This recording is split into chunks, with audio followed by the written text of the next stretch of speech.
The morning the master struck Maud Sefton across the face in the workhouse yard, he did not know the cold, friendless man waiting at the gate was the Duke of Brackenholt, come down off the high ground to take a pauper for his wife. Maud did not know it either. She knew only the frost on the cobbles, the ledger in Obadiah Thrupp's fist, and the whole house standing in 2 grey lines to watch her be settled.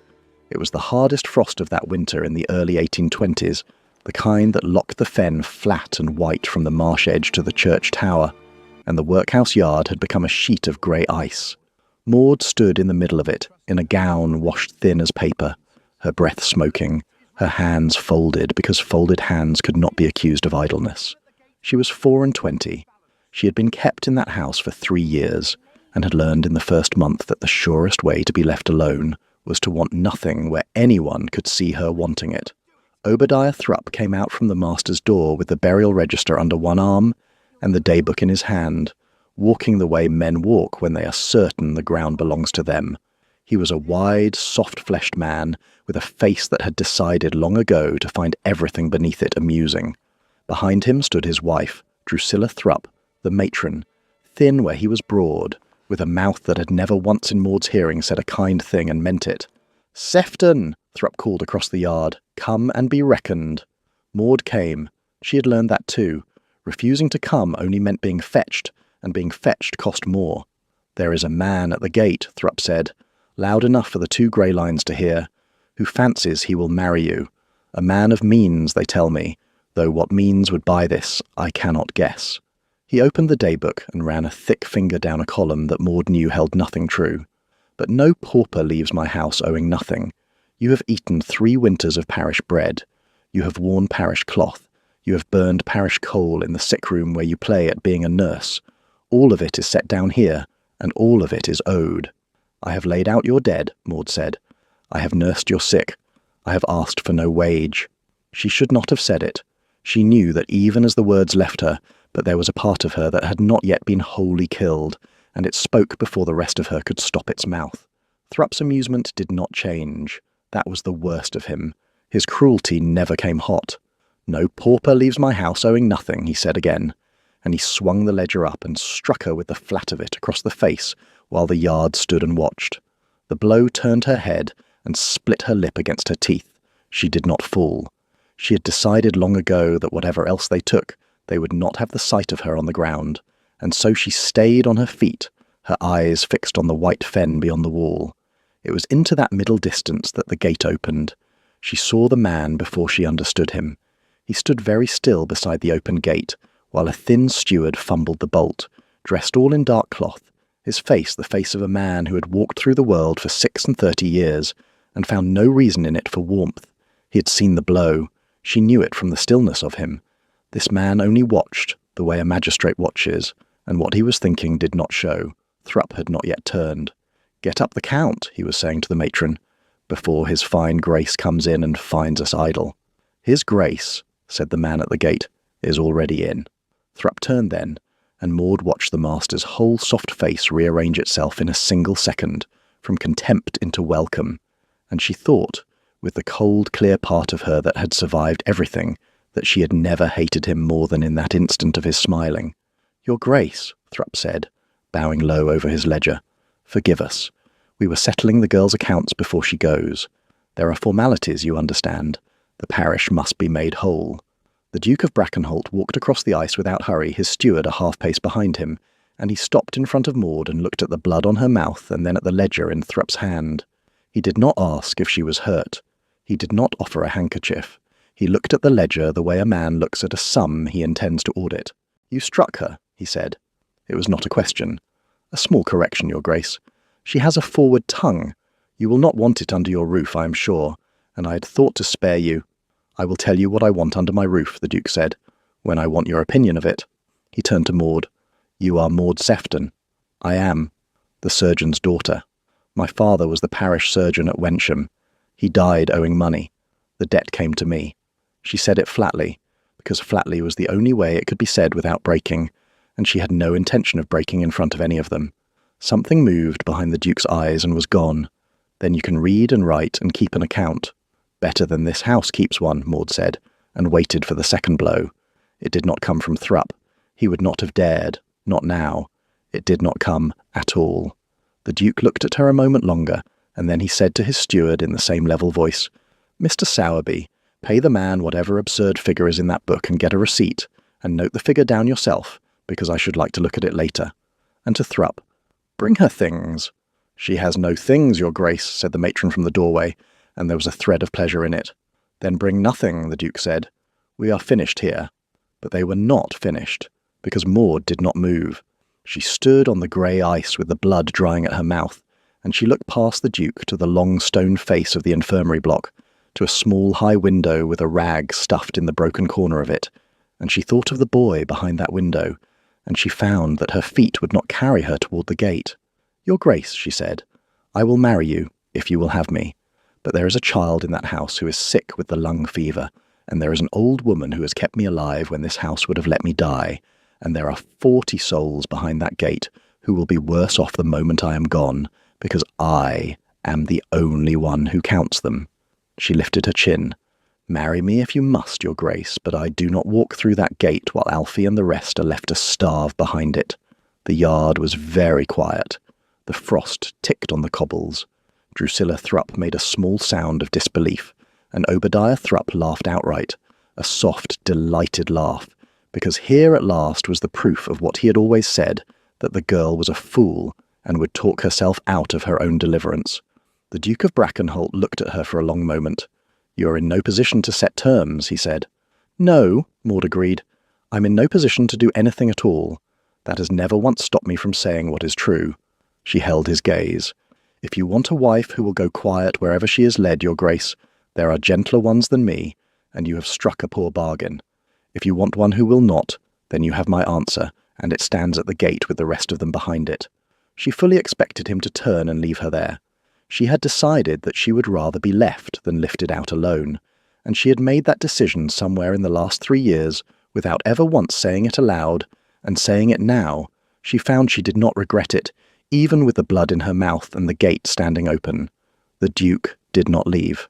"Mr. Sowerby," he said at last, not taking his eyes from her, "see the child, the sick one. Tell me whether he lives or dies as he is." The steward went. Maud watched him cross the yard and go in at the low door, and she stood through the long minutes of his absence with her heart beating in her split lip, and the Duke stood opposite her and said nothing at all, and the 2 grey lines of paupers watched, and Obadiah Thrupp's smile slowly stopped being sure of itself.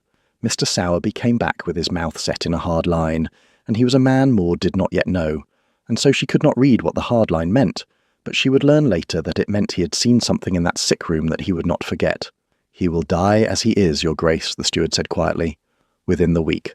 The room is wet through and there is no fire. And there are others. It is not a fit place." The Duke turned to Thrupp. "How much parish money do you draw for the keep of these people?" "Your Grace, the accounts are—" "How much?" "It varies," Thrupp said, and the amusement was wholly gone from him now. "By the head. By the head," the Duke repeated. "Then we shall be very interested by and by in the heads."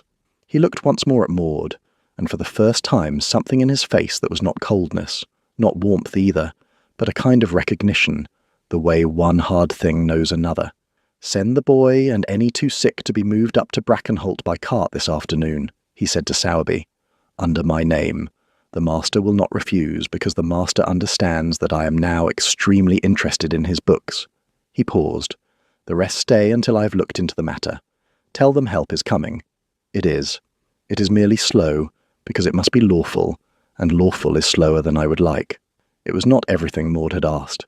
It was not the gate thrown open, but it was the boy, and a promise from a man who did not seem the kind to make promises he found inconvenient to keep, and she discovered that she was shaking, and had been for some time, and had not let herself notice. "There," the Duke said to her, and it was almost dry, almost the ghost of something. "I have met one of your terms before we are even wed. Do not expect it to become a habit." They were married 3 days later, in the bare parish chapel at the edge of the marsh, with no flowers and no music, and no ceremony beyond the words the law required. The curate who read the service was a thin young man named Eames with kind, worried eyes, and he read the words slowly and clearly as though they mattered. The Duke had got a special licence. She had not asked how. The cold marriage settlement was read out by Mr. Sowerby in the vestry afterward, and it named no kin of hers because she had none, and that, she would soon learn, was the whole of the point. She signed her name where she was told. Her hand was steady.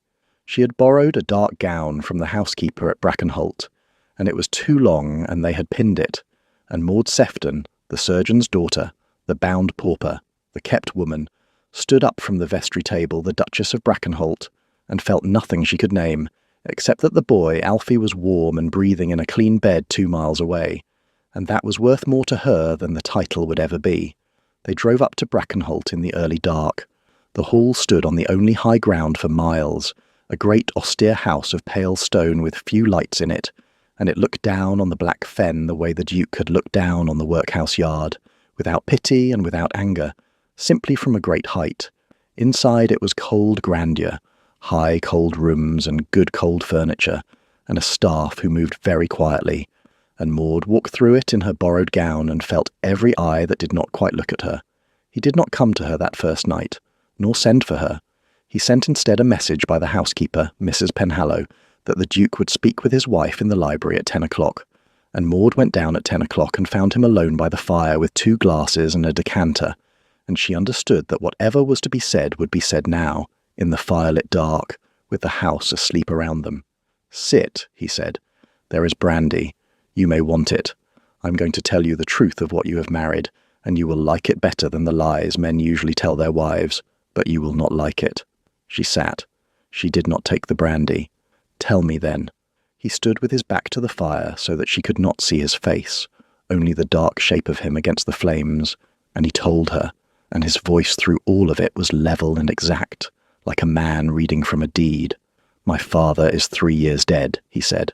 "By the terms of his will, I hold this estate and the title outright only if I am married before my 37th birthday. That is in 3 weeks. If I am unmarried on that day, the estate passes into trust under the management of my cousin, Lionel Mowbray, until such time as I marry, and my cousin, once given the management of a thing, takes very great care never to be parted from it. He has spent 3 years and a great deal of money persuading me the condition could not be met, hoping I would let the day pass. He thought I would be too proud to marry beneath me. He did not understand that I am not proud. I am only cold, which he has confused for the same thing his whole life. "So you needed a wife," Maud said. "Any wife?" "No, not any wife. That is the part that concerns you." He turned, and the firelight caught the side of his face. "If I had married a woman of family, her family would have become a door my cousin could walk through. A father to be bribed, a brother to be threatened, a settlement to be picked at. So I looked for a woman with no people at all. No father, no brother, no name to be leaned upon, no one living who could be made to speak against the match or for a price." He looked at her without softening anything. "I require a wife no family will speak for. You have no one living. That is the whole of your appeal to me." Maud sat very still and let the words go all the way through her, because she had long ago learned that the cruelest words do less harm if you let them pass straight through instead of catching them. "You married me," she said slowly, "because no one in the world would care enough to object." "Yes." "Because I am alone." "Yes." "Because being struck in a yard in front of 40 witnesses, and owing money, and having nowhere on this earth to go, all of that made me safe to use." "Yes," the Duke said. "I told you that you would not like it.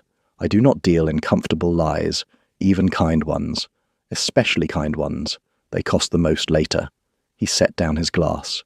"You will be the Duchess of Brackenholt in every legal particular. You will have this house, an allowance, a position no one can take from you while I live. In exchange, you will be married to a man who does not love you, and does not pretend to, who married you for a deadline and a clause, and who chose you precisely because you were the most friendless creature he could find. That is the bargain. Plainness is the only honesty I am capable of." And Maud, who had braced herself for cruelty, found instead that she was almost at ease because there was, in the awful bareness of it, something she could trust. A man who would tell her exactly how little she was worth to him was a man who would not surprise her with a worse truth later. "Then we understand each other," she said. "You have married a woman because she is alone, and I have married you because you took a sick child out of a wet room before he died in it. Neither of us did it for love. I can work with that, Your Grace. I have worked with worse. She stood. But understand me in turn. You think you have bought a quiet woman with no one to speak for her. You have not. I will speak for myself, and I will speak for those 40 souls behind that gate, and I will not stop. And there is no one living to make me, which is the very thing you wanted, and you will find it is not at all the convenience you supposed. For the first time, the Duke of Brackenholt looked faintly, coldly, genuinely interested. "We shall see," he said. "We shall," said Maud, and went up to bed. She did not sleep much that night, but it was not grief that kept her up. It was the boy. She rose before light and went down through the silent cold house, learning its turns as she went, and found her way at last to the small room where they had put Alfie, and the nursery-maid asleep in the chair beside him, and the fire burning low but burning. She built it up with her own hands. She laid the back of her fingers against the child's forehead, and found the fever lower than it had been, and his breath, though it crackled, came easier, and she sat down on the floor beside the bed in her borrowed gown, and let herself, for 1 minute only, be glad. That was how the Duke found her, when he came down at first light to see for himself whether the child his charity had saved was worth the cart it had ridden in, sitting on the floor of a servant's room with her hand on a pauper boy's chest, counting his breaths. He stood in the doorway and watched her, and Maud, who had felt watched her whole life, felt this watching differently, and could not have said why. "You count them," he said quietly. "The breaths." "I count everything," Maud said. "It is the only power they ever left me. Counting." She did not look up. "In that house I laid out the dead. Everyone. There was no one else who would do it gently, and so it fell to me, and I made it mine, because a thing you make yours cannot be wholly used against you. And I counted them, every soul that went into that burial ground for 3 years, with names and dates set down." "Why?" the Duke said. "Who pays you to count the parish dead?" Maud looked up at him then, and the morning light was grey and thin in the little room, and she said the thing she had carried for 2 years, and never once dared say where it could be heard. "No one pays me," she said. "That is precisely the trouble, your Grace. Someone is being paid. The parish pays Obadiah Thrupp by the head to keep those souls alive, and a great many of those heads are in the ground, and have been for a long time, and the money still comes. I have buried people the parish books still feed. I know, because I buried them, and I counted them, and the count does not match what that man draws." The Duke of Brackenholt went very still, the way he had gone still at the gate. "You can prove this," he said. "I can prove that I laid them in the ground," Maud said. "I cannot prove what is in his books, because I have never been let near them. But put my count beside his books, your Grace, and the difference will be the dead men still eating bread. That is your proof, only waiting to be set side by side." She rose from the floor and faced him. "You wanted a wife no one would speak for. You have got one who will not stop speaking. There is a man 2 miles from your door who has been working the helpless into the ground and pocketing their keep, and I am the witness, and I have the count, and I have been waiting 3 years for one person with the power to make it matter, to stand still long enough to hear it." She drew a breath. "You are the first. Will you hear it, or will you not?" The fire ticked, the boy breathed, and the cold Duke of Brackenholt, who had married her for a deadline and chose her for her friendlessness, looked at his pauper wife for a long moment and discovered, somewhere far down in himself where he kept the things he did not examine, that he was no longer cold at all on the subject of Obadiah Thrupp. "Show me the count," he said. The count lived in 2 places.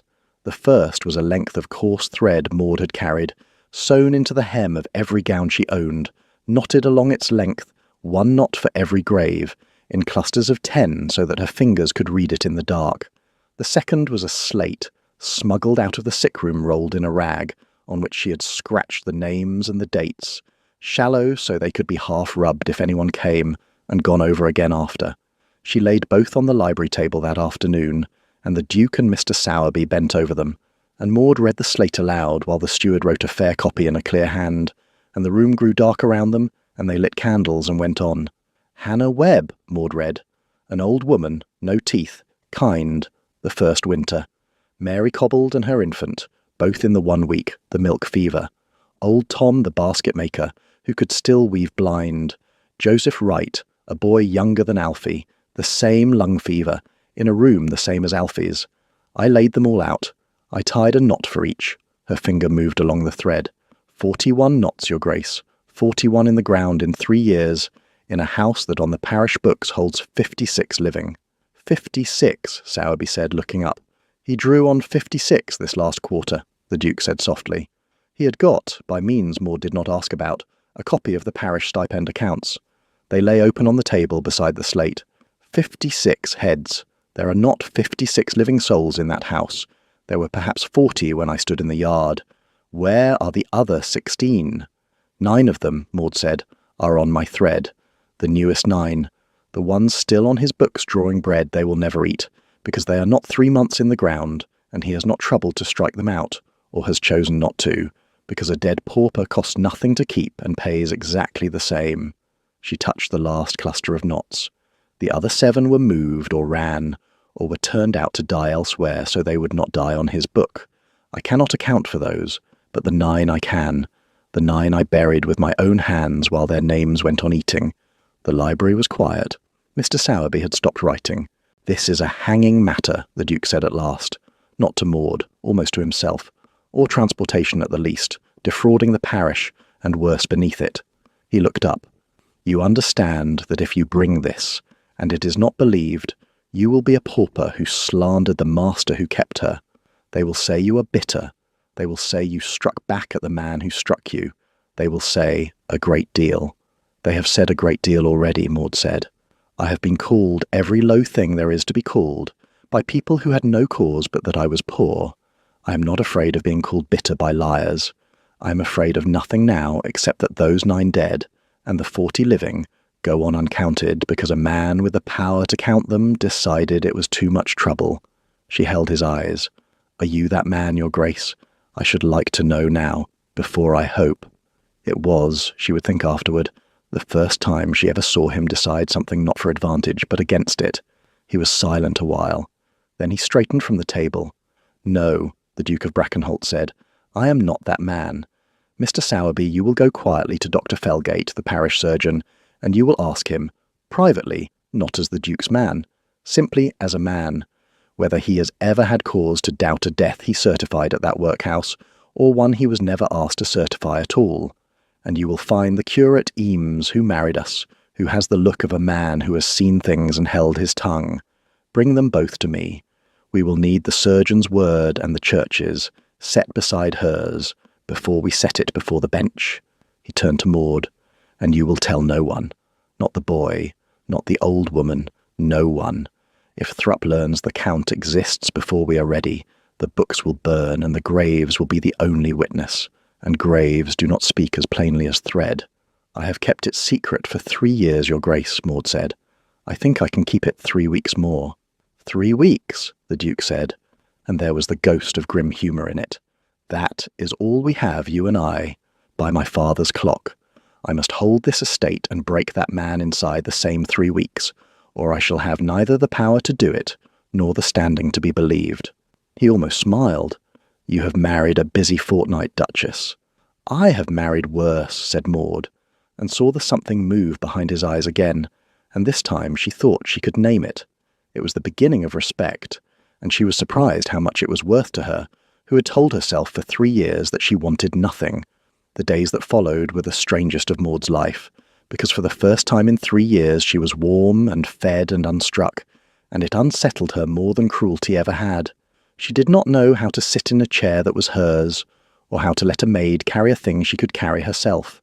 She kept rising before light from habit, and Mrs. Penhallow, the housekeeper, found her one morning on her knees blacking a grate, and said, not unkindly, Your Grace, that is Susan's work, and Susan will weep if you take it, for she will think she is to be turned off. And Maud sat back on her heels with the brush in her hand and laughed, the first time she had laughed in longer than she could remember, and the housekeeper's hard face softened, and after that they understood each other. She spent her hours with Alfie, who mended slowly and then quickly the way children do, and who went on calling her Maud because no one had told him not to, and the Duke, passing the nursery door, heard it and did not correct it. She spent hours, too, with old Sukey Combe, brought up to Brackenholt in the second cart against the day she would be needed to swear to what she had seen, who sat by the kitchen fire and told Mr. Sowerby's clerk, in her cracked, slow voice, the same 9 names Maud's thread held, and the same 41, and never once stumbled, because she had counted them too in her way, year after year. 2 of us, Suki said to Maud, low by the fire. 2 of us counting all this while and neither knowing the other did. I thought I was the only one who remembered them. I used to think, if I die, they all die again, because no one else holds their number. She gripped Maud's hand with her cold one. Now there's a duke holds it. A duke. She shook her head in slow wonder. I never thought to live to see the day a duke would care for the number of dead paupers. He does not care for them, Maud said quietly, because she would not lie even to comfort. Not yet. He cares that a man cheated, and that the man thinks he is safe, and the duke does not like men who think they are safe from him. She looked into the fire. But I think he is learning to care. A little. It is slow in him. Everything is slow in him. But it moves. And it did move, though the duke would have denied it under oath. It showed first in small things, in plain actions and short lines, the way the brief of her whole strange marriage seemed to insist. He came to the nursery in the evenings, ostensibly to ask Maud about the next day's testimony, and stayed to watch the boy fall asleep. He found that the old woman Suki liked a particular kind of tobacco, and a tin of it appeared by her chair, and no one was told where it came from, but Maud knew. He read one night the fair copy of the slate that Sowerby had made, all 41 names in a clear hand, with their dates and the manner of their dying as Maud had given it, and Maud, coming into the library, found him holding it, looking at the fire, and he did not hear her come in, and she saw his face unguarded for the first time. It was tired, and it was angry, and underneath the anger it was something that, on a warmer man, she would have called grief. She must have made some sound, because he looked up, and the guard came down again like a portcullis. You count them by name, he said, before she could speak, as though continuing a conversation they had been having. Not by number, the number is 41, but you wrote the names. Mary Cobbold and her infant. You wrote and her infant, though an infant has no name to write. It had a name, Maud said. She called it Grace before it died. There was no time to christen it. So I wrote her infant, and I remembered the name myself, because a name no one remembers is a kind of second dying, and I would not let them die twice. She crossed the room and stood by the fire. You think I count to make a case against Thrupp. I do, but that is not why I began. I began because someone had to know they had been here. That is the whole of it, Your Grace. Someone had to know. The Duke of Brackenholt was silent a long time. My sister died when I was 9, he said at last, and Maud went very still, because she understood she was being given something that had cost him. There was a fever in the house, and they sent me away to keep me from it, and she died while I was gone, and when I came back they had buried her, and no one would speak of her, because my father did not permit it. Grief was a weakness, and weakness was not allowed in his house. He looked at the fire. I do not remember her face. I have tried for 27 years, and I cannot make it come. I remember a number. I was 9. She was 6. That is all I have kept, a number, and no name in anyone's mouth, because the rule of that house was that we did not count what we had lost. He looked up at Maud. And then I walked into a workhouse yard to find a wife who would have no one to speak for her, and I found a woman whose whole life had become the speaking of names no one else would say. I did not bargain for that. It is the one thing in this arrangement I did not foresee, and it has been— He stopped. It has been very inconvenient, he finished, and it was so dry and so plainly a lie about himself that Maud almost smiled. Her name, Maud said gently. He looked at her. Your sister. You have kept the number all these years. Tell me her name, and I will keep it too. Then there will be 2 of us, and a name 2 people hold does not die so easily. Ask Suki Combe. It is what we do, she and I. The Duke of Brackenholt was quiet for so long that she thought he would not answer. Then he said, very low, Eleanor. Her name was Eleanor. Eleanor, Maud repeated, and tied the name into herself the way she tied a knot into thread, and the Duke watched her do it, and something in the cold, austere room shifted, and did not shift back. You are a strange duchess, he said. I am a strange everything, said Maud. I have had practice. The threat, when it came on horseback in the rain, 4 days before the Duke's birthday, and its name was Lionel Mowbray. Maud was in the yard when he rode up, helping to lift down a delivery of medicines she had ordered for the workhouse against the day it should change hands, and she saw the rider come up the long drive in the wet, a handsome florid man on a good horse, dressed far finer than the Duke ever dressed. He swung down without waiting to be greeted, and looked about the yard with the eyes of a man taking an inventory of things he expects soon to own, and his gaze fell on Maud, the rein in her hair, and dismissed her as a servant, which suited her well enough. "You there," he said. "Tell your master his cousin is come and means to stay the night, and will want a fire and a good dinner and a word about his affairs." He smiled, and the smile was the charming surface the brief had promised of such men, all warmth on top and nothing beneath. "Tell him Lionel is come to wish him a happy birthday. A very happy birthday indeed." Maud curtsied, because it amused her too, and went in, and found the Duke, and said, "Your cousin is in the yard, telling the servants he means to own them. He took me for a maid. I did not correct him. I thought you might enjoy the correcting yourself." The Duke of Brackenholt looked at her, and for one instant, before the cold came down, she saw him want to laugh, and it pleased her absurdly. "You are learning to set a trap," he said. "I have watched a master do it for 3 years," Maud said. "I learned what not to be from him. I am learning what to be from you. It is a strange education, but it is the only one on offer." Lionel Mowbray dined with them that night, a long cold meal, and Maud sat at the foot of the great table in a gown made over for her by Mrs. Penhallow's order, and watched the cousin's face change when the Duke presented her, with great formality, as his wife, the Duchess of Brackenholt. She watched the calculation run behind his charming eyes. She watched him decide, in the space of a breath, that the marriage must be unsound or forced or mad, and begin, over the soup, to look for the lever. "A duchess," Lionel said, smiling. "And from where do you come, your grace? I confess I know all the families, and I cannot place a Sefton." "You would not," Maud said pleasantly. "My father was a parish surgeon. I have been until very lately an inmate of the Wensham Workhouse, kept on the parish at public charge. I was struck across the face with a ledger in the yard the morning your cousin came to marry me. You may have the whole of it. I keep no part of my history secret, for I find secrets are only useful to people who have done wrong, and I have done none." The silence at the table was very satisfying. Mr. Sowerby, standing by the wall, looked fixedly at the ceiling.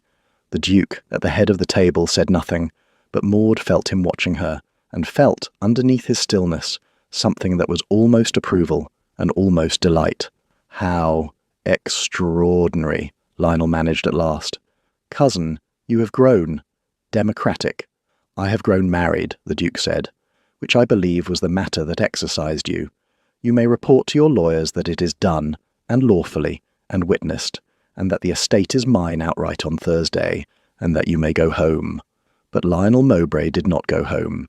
He stayed, as men like him stay, to dig, and over the next 2 days Maud watched him work and recognised every move of it, because it was Thrupp's craft in finer clothes.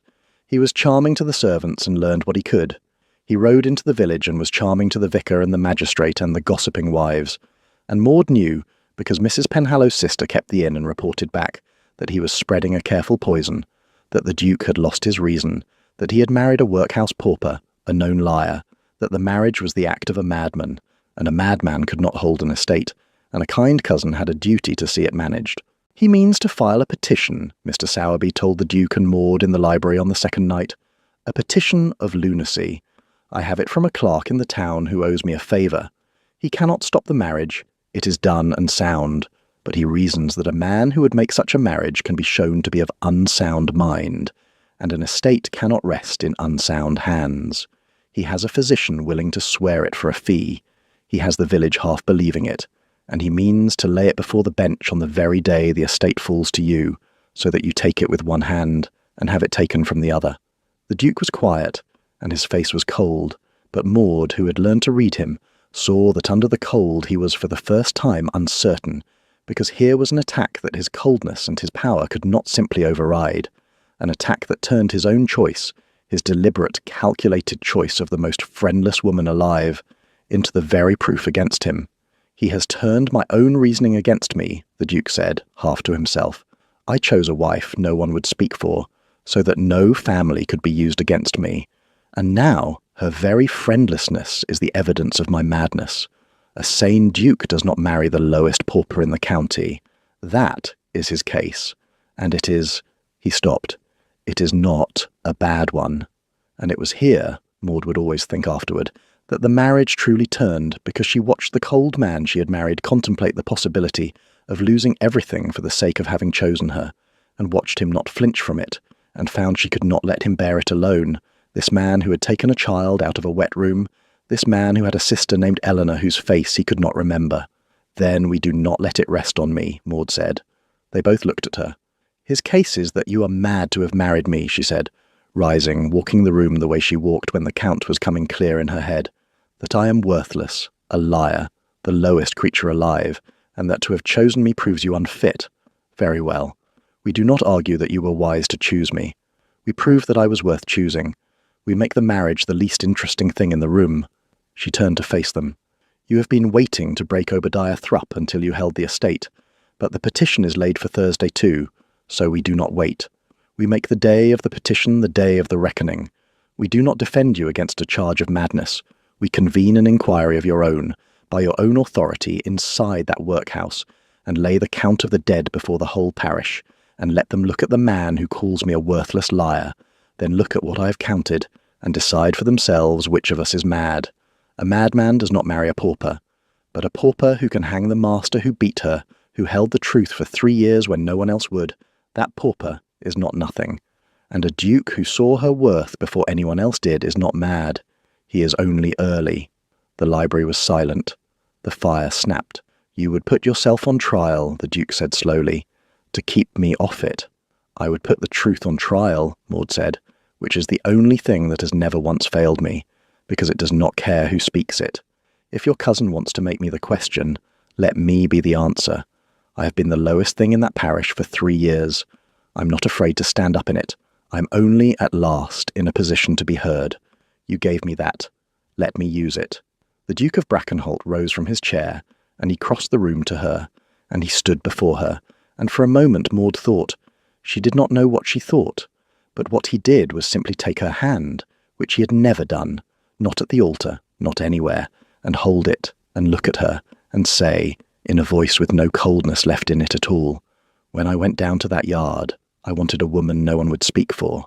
I have got, instead, the only person I have ever met who speaks for everyone but herself. He paused. I no longer want a wife no one will speak for. I want one I may speak for. I have never spoken for anyone in my life, but I should like to begin with you, on Thursday in that hall, and I should like you to let me. A breath. Will you let me? And Maud Sefton, who had told herself for 3 years that she wanted nothing, found that she wanted this, wanted it so much that her eyes stung, and she did not let the sting fall, because she had not yet learned to weep in front of anyone, and would not begin tonight. But she held his hand and she said, Yes, Garrick, I will let you. It was the first time she had used his name. He noticed. She saw him notice. Neither of them said anything about it, which was, she thought, exactly right for the two of them. The two cold counters who had each spent a life keeping the score and never once letting it show.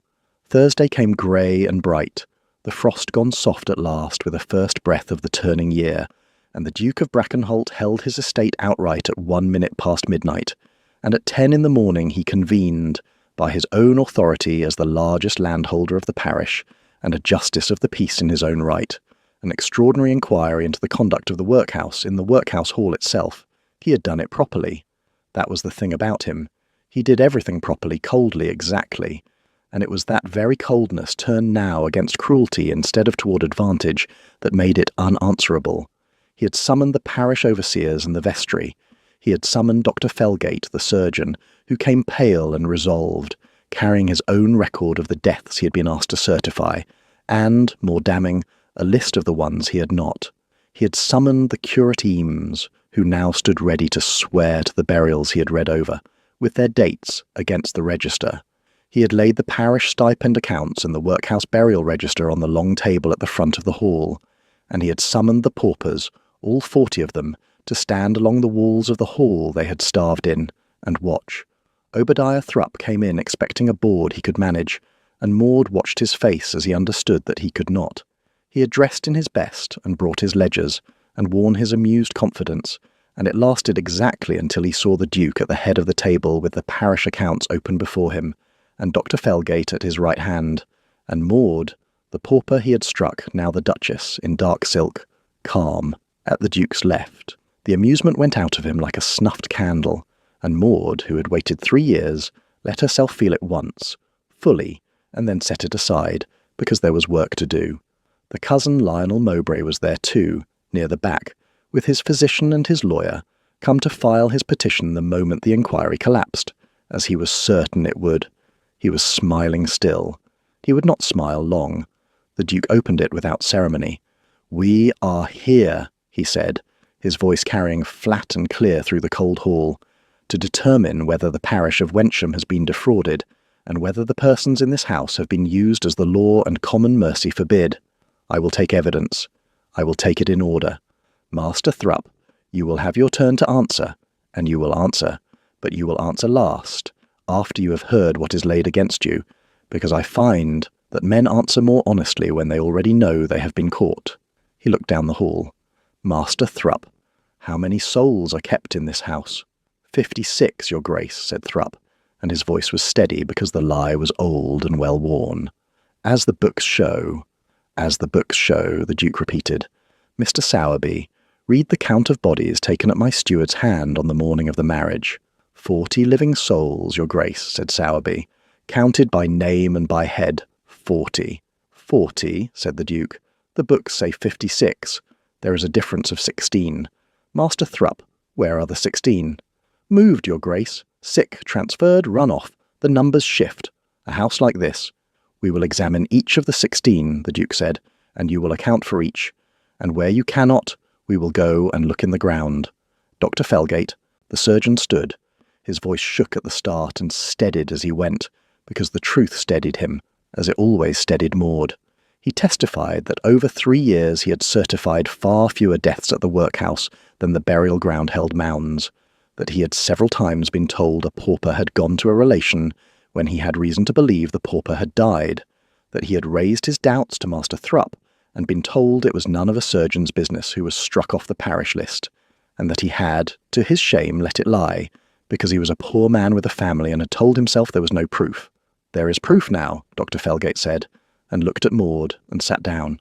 The curate Eames stood next, and read from his own book the burials he had performed, the dates and the names, 11 in the last year alone, and Mr. Sowerby laid the official register open beside it, and read the same period, and it showed 4. 7 burials the curate's own hand recorded that the master's register did not. 7 souls buried and never struck off, 7 heads still drawing parish bread. A sound went through the paupers along the walls, a low sound, because they had known, in the way the helpless always know and dare not say, and here it was being said. And then the Duke of Brackenholt said, "I will now hear from the woman who laid them out," and Maud stepped forward. She did not raise her voice. She had learned that a voice raised is a voice that can be dismissed as hysterical, and she would give them nothing to dismiss. She laid the length of thread on the table, and beside it the slate, and beside that Mr. Sowerby's fair copy with every name in a clear hand. "My name is Maud Sefton," she said. "I am the Duchess of Brackenholt. Until 3 weeks ago I was a pauper kept in this house, and on the morning I left it the master struck me across the face in the yard, and many of you saw it." She looked along the walls, at the faces she knew. "For 3 years I laid out the dead of this house, because no one else would do it kindly, and because someone had to know they had been here. I counted them, 1 knot in this thread for each soul I put in the ground." She lifted the thread so the candlelight caught the knots. "Count them yourselves. I will wait. There is no hurry now. The dead are very patient." No one counted aloud, but the Duke did, his long finger moving down the thread, and when he reached the end he said quietly, 41. 41, Maud said. "Here are the names." And she read them, all of them, slowly, name and date and the manner of dying, Hannah Webb and Mary Cobbold and her infant that was called Grace, and old Tom and the boy Joseph Wright, who died of the same fever in the same wet room that Alfie nearly died in, all 41, and the hall was utterly silent, and the only sound was the names, and along the walls the paupers began here and there to weep, not loudly, the way people weep who have not been permitted to grieve and are suddenly told that their dead were real. When she had read the last one, she set down the slate, and she turned to face Obadiah Thrupp, and she said the thing she had carried for 3 years, and her voice did not shake. "Here are the names. 41 in the ground, 9 still on your books drawing bread they will never eat. I laid out every one of them with my own hands." She held his eyes. You said no pauper leaves your house owing nothing. You were right. These 41 left owing you nothing, and you have gone on charging the parish for their keep ever since, because a dead pauper cost you nothing and pays exactly the same as a living one. That is what you built. I counted it. I am done counting it in secret. Now everyone counts it with me. Obadiah Thrupp's face had gone the colour of tallow. He looked at the thread, and the slate, and the surgeon's record, and the curate's book, and the burial register open beside the stipend accounts, and he looked, last, at the 40 silent faces along the walls of the hall he had ruled, and Maud watched the exact moment he understood that there was no managing this, that the truth had been made visible and could not be made invisible again, and that no confession and no charm would buy his way clear of it. He did not break. The brief had promised that, and it held. He did not weep or repent or beg. He drew himself up and said, "She is a pauper and a liar, and that thread is a piece of string a mad woman knotted, and you will take the word of a workhouse drab over the master of the parish." "I will take the word," the Duke of Brackenholt said, rising to his full height, and his voice for the first time was not flat at all but cold, with a fury that made the whole hall go still, "of the surgeon and the curate, and the burial register against your own accounts, and the testimony of 40 witnesses and my wife. And I will tell you who my wife is, Master Thrupp, since you wish to make her the question." He came round the table and stood beside Maud, and he did not take her hand this time. He stood a half-pace behind her, deferring to her, in front of the whole parish, which said more than any taking of hands could have. "She is the only honest account-keeper this parish has had in 3 years. She kept the count you falsified. She held the truth when holding it, could have got her killed. And she asked nothing for it, and when I offered to lift her out of this house alone she refused to come unless the least of these came with her. That is the woman my cousin would have you believe I was mad to marry." He looked toward the back of the hall, at Lionel Mowbray, whose smile was entirely gone. "I was not mad, cousin. I was, for the first time in my life, exactly right. File your petition if you still care to. Lay it before this same company. Tell these 40 witnesses, and the surgeon, and the curate, that the man who exposed this was out of his wits to do it. I should be very interested to hear them agree with you." Lionel Mowbray did not file his petition. He stood a moment in the silent hall, and then he turned and walked out, his physician and his lawyer trailing after him, and Maud watched him go and knew, with the clear cold part of her that had survived everything, that he was finished. Not because anyone had struck him down, but because the truth had filled the room so completely that there was no air left in it for his lie to breathe, and that was a defeat from which men like him do not recover, because they have nothing else. It was over very quickly after that, as such things are once the weight has shifted. The overseers, shamed in their own hall before 40 witnesses, could do nothing but what they should have done years before. Obadiah Thrupp was taken in irons that same afternoon, and Drusilla Thrupp the matron with him, who when they came for her looked at Maud with a face full of hatred, and not one particle of shame, and said, "You think you are above us now?" And Maud said, "No, I think I am exactly where I always was. The difference is that now you are below me, and you put yourselves there, knot by knot, every name I counted while you drew their bread." The matron had no answer, because there was none, and she went down convicted alongside her husband, and neither of them ever repented, and Maud found she did not need them to. The count was answer enough. It had only been waiting for someone with the power to read it aloud. The falsified accounts and the burial register and Maud's thread and the surgeon's record all went before the bench, and the law took its slow course, and that is another story, and not Maud's, because Maud's story was never about the punishing of Thrupp. It was about the counting of the dead, and the dead were counted now, all 41 by name in front of everyone, and she had got it not by cleverness, and not by rescue, but by refusing, for 3 years, to let the number die. The parish, having no master and no stomach left to govern the place that had shamed it, ceded the workhouse into the Duke of Brackenholt's hand, to manage as he saw fit, and that was the last turn of the whole affair, and the one Maud had not foreseen. They stood in the workhouse yard in the soft grey light of the turning year, on the same cobbles where the master had struck her, and the gate stood shut as it had always stood shut, and the Duke had in his hand the great iron ring of the house keys, taken from Thrupp that afternoon, every key to every locked door of the place that had kept her. She thought he would keep them, and appoint a kind steward, and that the house would be run well now, and that she would visit it, and that this would be a great deal more than she had ever dared hope for. He did not keep them. The Duke of Brackenholt turned to his wife in the cold yard, with the 40 freed souls watching from the doorways and windows, and old Suki Combe leaning in the infirmary door, and the boy Alfie pressed against Maud's skirts where he had refused to be parted from her all that long day, and he set the iron ring of keys into her palm and folded her fingers over them and stepped back a pace. "The house is yours now, Duchess," he said. "Open it." Maud Sefton stood in the yard where she had been struck, holding the keys to the house that had held her, and she did not weep, even then, because she had still not learned to weep in front of anyone.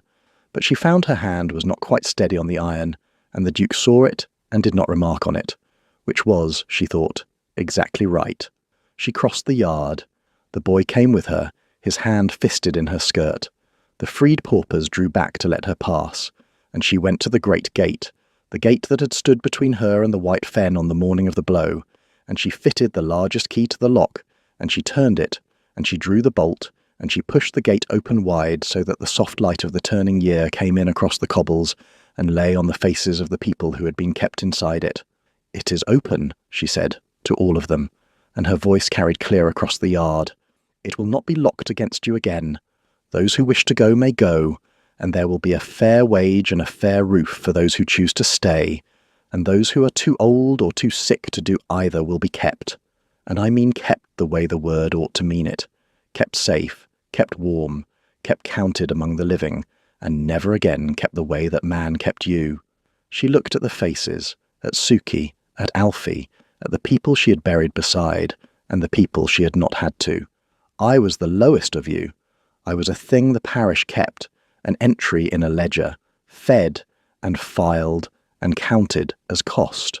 I know exactly what it is to be kept, so I will keep this house, and I will keep it differently, because I have been on the other side of every one of these doors, and I have not forgotten a single one of them, and I never will."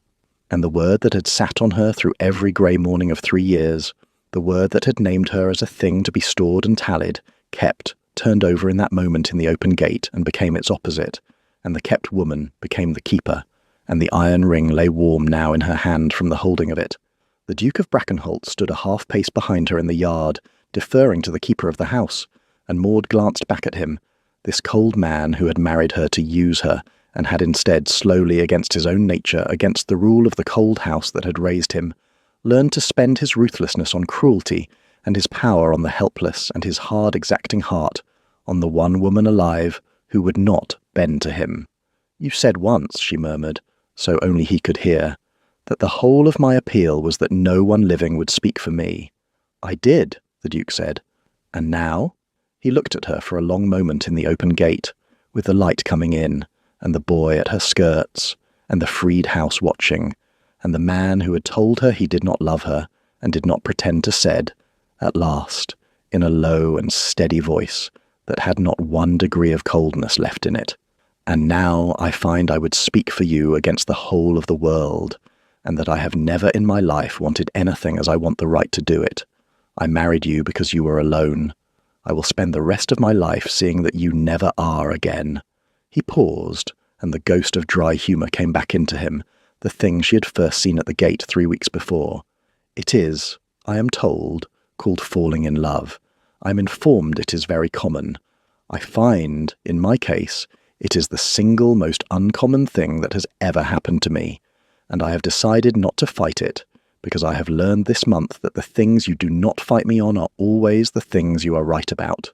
"Garrick," Maud said.